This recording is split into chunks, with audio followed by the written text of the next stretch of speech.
Cutwork, change color block, object editing, change stitch type, 100 millimeters by 100 millimeters. In this exercise, load and resize a dragonfly embroidery. Set cutwork options and insert cutwork lines to cut out the fabric for the 4 wings. Adjust colors with the change order of color blocks feature to avoid having to change needles many times. Use object editing to create a textured effect on the antenna. Print a worksheet and save the design in VP3 format.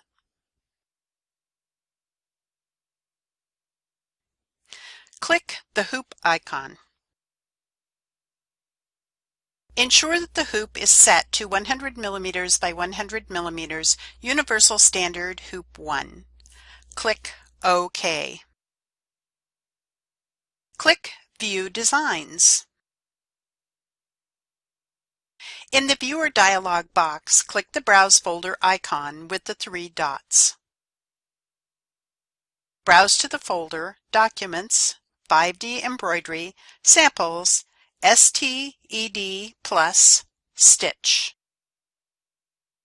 Click OK and the embroideries in the folder will be shown.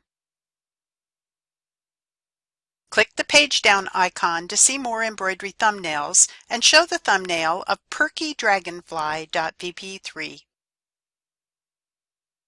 Click the Perky Dragonfly picture and the embroidery will be loaded into the screen.